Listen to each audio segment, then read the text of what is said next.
All right, so now let's move on to the signs and symptoms. Now here's the thing. With asthma, it's not always clear cut. You're not always gonna have these perfect hallmark signs of asthma. But for the most part, okay, they're gonna present with cough. And sometimes that cough can be productive, where you can look at the sputum under histology and you might see two important things that can come up.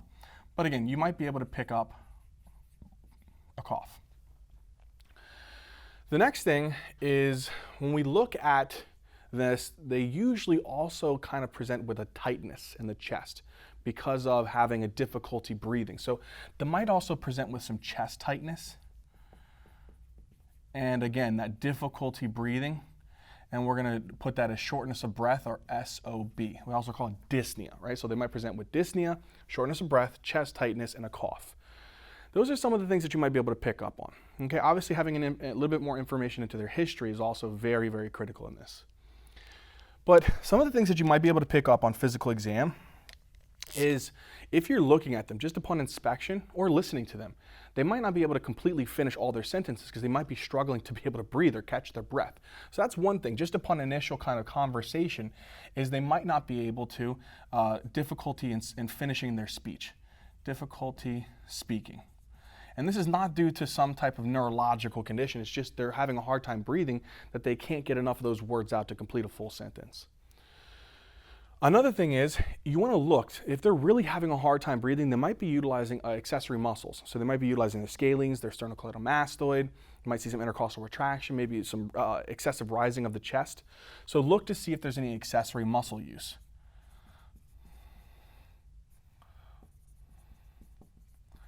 Okay, let's say that you move on, you go through your inspection, you go through your palpation, and you go to do percussion.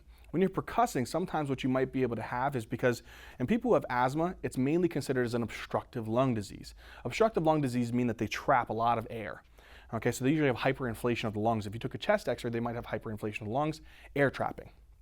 So because of that, whenever you're percussing, they might have a lot of higher pitched sound. This is called hyperresonance. So they might have hyperresonant. So hyperresonance to percussion. The next thing is, let's say that you listen, you do some auscultation, and you hear some wheezing sounds. Okay, those wheezings are particularly usually upon expiration, so they kind of have a prolonged expiration, and there's wheezing that might be heard. So they might have wheezing upon expiration.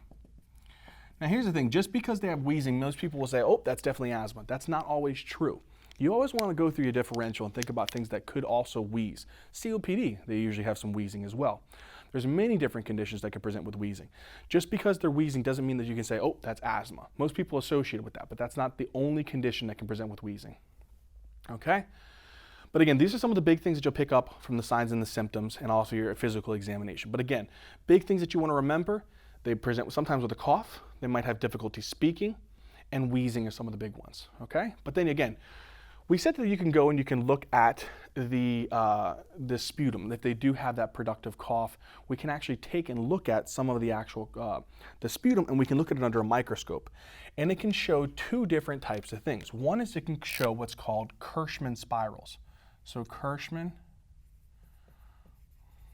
spirals.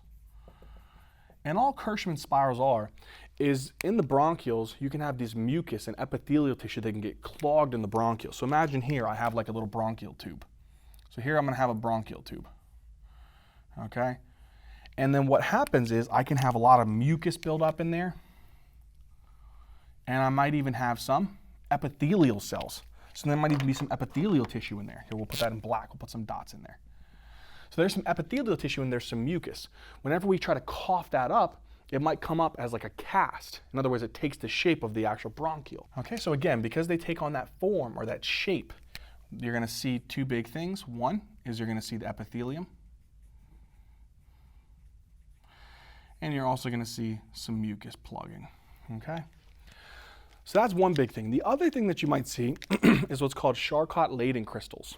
Okay, so you might also see what's called Charcot-Leyden crystals.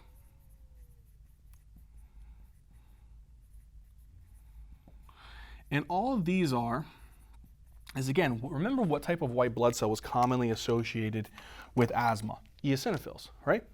So sometimes you might have breakdown products. Holy crap. Let's switch this to this color. We're gonna go with this eosinophil right here. So here we're going to have our eosinophil. Again, we got that bilobe nucleus. Make them little cool little like glasses there, right? And here we're going to have the eosin stain granules. What happens is this actual eosinophil can get broken down. And the broken down remaining pigments of the eosinophil can show up on the histological preparation, right? And that's called Charcot-Leyden crystals. So it's just broke down pigments of eosinophils.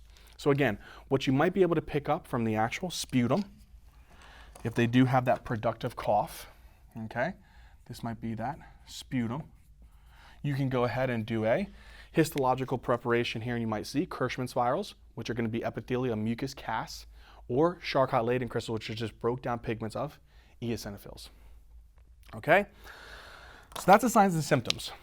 Now, we move on from here. We say, okay, I definitely think that based on their history, based upon their signs and symptoms, I go through my differential and I rule out every other kind of cause. Like, I rule out wheezing, I rule out bronchiolitis, I rule out allergic bronchopulmonary aspergillosis, I rule out Church-Strauss syndrome, I rule out all these different types of conditions, and I come to the point, oh, this is definitely asthma. Now, I'm going to go ahead and do my diagnostic protocol. What is that going to start with? Generally, what we can do is if they're symptomatic, let's say that they are symptomatic, the first thing that we can do is we can do a pulmonary function test. This is obviously the gold standard if we can. But we're going to do what's called a pulmonary function test. They also abbreviate these PFTs. Okay, we have videos on these. We're not going to go into all the detail on these, but again, if you want to know a little bit more about them, we have this in our Ninja Nerd Science playlist and the respiratory playlist, okay? But pulmonary function tests, what we're going to have them do is we're going to have them take a breath in as much as they can and breathe out as much air as they possibly can. And we're going to register that based upon a graphical procedure. What we get out of this, the most important points that we're going to get out of an actual pulmonary function test is we're going to get a reading on what's called the FVC, which is called your forced vital capacity. And the other one is going to be the forced expiratory volume at 1 second. Okay? These are two really, really important things that we're going to get from the PFTs. Now, someone who has asthma will have a low FVC, but they'll have even a more significantly lower FEV1. Now, let's imagine I get the numbers and I plug these and I try to figure out my ratio. I do the FEV1 over the FVC. Just look at this logically. The FEV1 is on the top. It's our numerator. The FVC is on the bottom. If the numerator is much more lower than the denominator, what's our overall number going to be? It's going to be low. We use a standardized number. Now, some books will say 80%, some books will say 70%, some will say 75%. From what I learned based upon my professor at the CMDT, it gives us that it's mainly around 75%. So usually if the FEV1 over the FVC ratio is less than 75%, then we can go ahead and we can say, ooh, this can help us to lead to, this is definitely an obstructive condition. That doesn't mean that we can just diagnose asthma. It just lets us know, oh, there's definitely an obstructive pattern going on here. So all this tells us is that there is some type of obstructive pattern.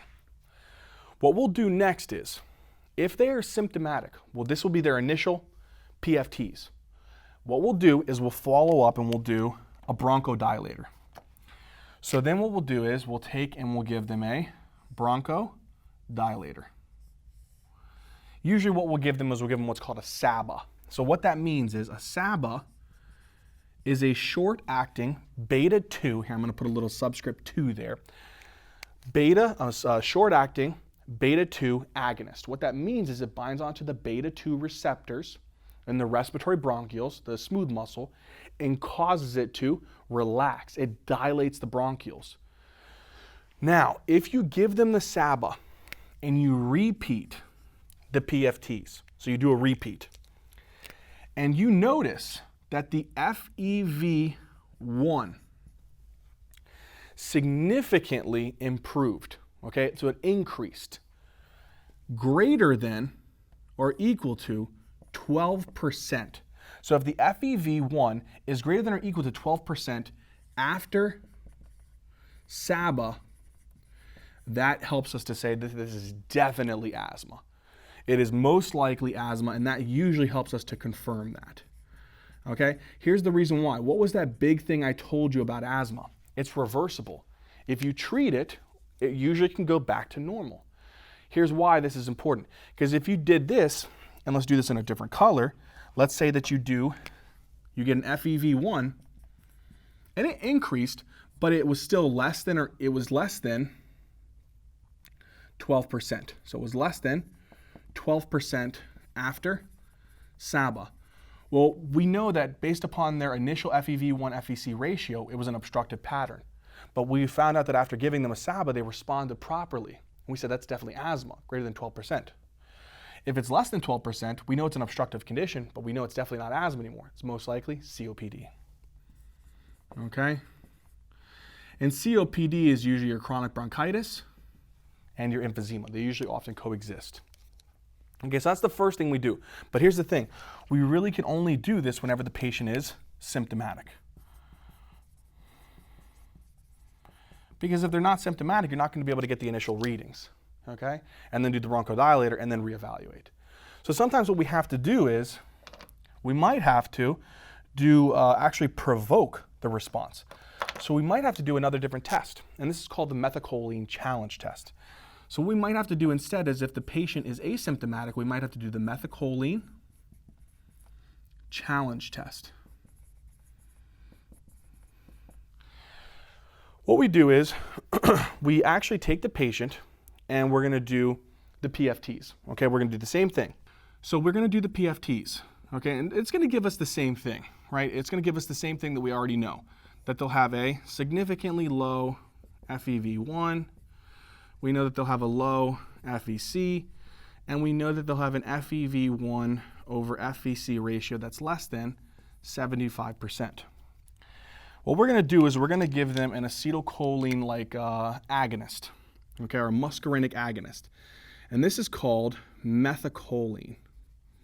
It's basically like acetylcholine. What it does is it binds onto the muscarinic receptors that are present within the respiratory passageways, and it causes them to constrict. So the response here is it's going to cause bronchoconstriction.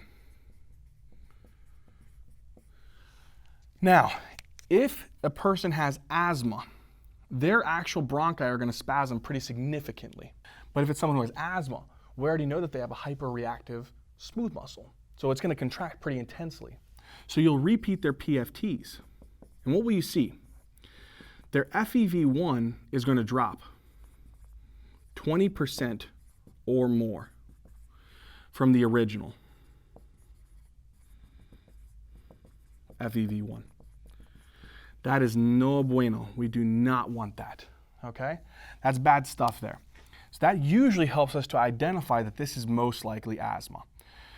So again, if they're symptomatic, we can do the PFT, SABA, and then reevaluate. All right, so if they're asymptomatic, then we'll do the methacholine challenge test, and we'll look to see for their PFTs to drop, specifically the FEV1, drop 20% or more from the original. Other things that we can do, they're not as specific, but you can do them, is you can also do a CBC. If you did a CBC, try to think about this at home. What would you expect to see? Well, you're checking your white blood cells, right? Which one of the specific white blood cells would be elevated? Eosinophils, right? So we might see some elevation in the eosinophils. So we would have to ask for a white blood cell differential, and that would show us that we might have some elevated eosinophils. We could also do a serology, and we might see that there be elevated IgE antibodies. Okay, so these are some of the things that we could do. And again, I told you before that if you want to, you could do a chest x-ray. That the chest x-ray really is only just good at being able to rule out if they actually have pneumonia that's causing some of these exacerbating factors. But really, if it's just asthma, it's just going to show hyperinflation.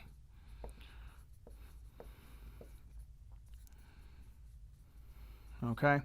So again, not really necessary if you suspect that there might be pneumonia that's actually causing this, exacerbating factors. Might be good to see if there's any lobar or broncho or interstitial pneumonia. But other than that, not necessary. This would be your gold standard, is your PFTs, whether it be when they're symptomatic with a SABA, or asymptomatic with the methacholine. All right, engineers, so in this video, we talked about the signs, the symptoms, we talked about the diagnostic workup, all the different tests, the gold standards, what you should see. And this is really important, and I hope that it made sense. I truly do. I hope you guys enjoyed it. And if you guys did, please hit that like button, comment down in the comment section, and please subscribe. In the next video, we're going to go over the treatment protocol for those patients, for long-term treatment for patients with asthma, as well as we'll go through kind of an emergency acute exacerbation of asthma and how we'd be able to identify that and treat that. Again, if you guys could, please go check out our Facebook, go check out our Instagram, even our Patreon account. We'll have that down in the description box. Also, if you guys could go to our GoFundMe page, donate any money there, we would truly appreciate it. Helps us to purchase all the different necessities, camera equipment, markers, books, all these things that we need to make these videos for you guys' enjoyment. All right, engineers, as always, until next time.